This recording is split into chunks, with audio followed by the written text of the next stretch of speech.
এবার লাইভে এসে অন্তর্বর্তীকালীন সরকারের উপদেষ্টা আসিফ ও নাহিদ স্বেচ্ছায় পদত্যাগ করলেন।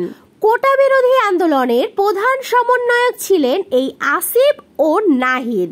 এদের নেতৃত্বে স্বৈরাচারী শেখ হাসিনার পদত্যাগ করলে পরবর্তীতে ডক্টর মোহাম্মদ ইউনূসকে নিয়ে তৈরি হয় অন্তর্বর্তীকালীন সরকার গঠন, যেখানে জায়গা হয় এই দুই সমন্বয়কেরও।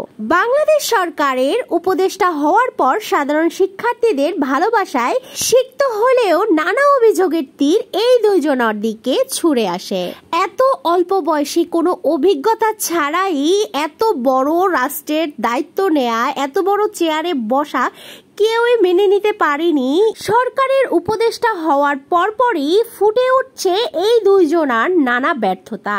গত কয়েকদিন আগে বিদেশি সাংবাদিকদের কাছে দেওয়া এক সাক্ষাৎকারকে ঘিরে শুরু হয় নানান সমালোচনার ঝড়। ইংরেজিতে করা বিদেশি প্রশ্নের উত্তর দিতে পারেনি এই দুজন, যে কারণে চরম লজ্জার মুখোমুখি হতে হয়েছে এই দুজন উপদেষ্টাকে। সামাজিক যোগাযোগ মাধ্যমে এই সাক্ষাৎকারটি ভাইরাল হয়ে যাওয়ার সাথে সাথে সাধারণ জনগণের মনে একটাই প্রশ্ন উঠছে, যারা সামান্য ইংরেজি প্রশ্নের উত্তর দিতে পারছে না তারা কিভাবে আমাদের দেশ চালাবে? সাধারণ জনগণ বলছেন রাষ্ট্র পরিচালনার জন্য দরকার অভিজ্ঞ এবং মেধাবী মানুষ। আসিফ নাহিদের উচিত আরো বেশি অভিজ্ঞতা অর্জন করা, যেন বহির্বিশ্বে নিজেকে প্রেজেন্ট করতে পারে, নিজের দেশকে প্রেজেন্ট করতে পারে এমন অভিজ্ঞতা অর্জন করা। এবার লাইভে এসে কথা বলল আসিফ নাহিদ। তারা জানান কোনো অভিজ্ঞতা ছাড়াই দায়িত্ব নেওয়া তাদের উচিত হয়নি। অন্তর্বর্তীকালীন সরকারকে ছোট করার কোনো ইচ্ছাই আমাদের ছিল না। আমরা দেশবাসীর কাছে ক্ষমা চাইছি।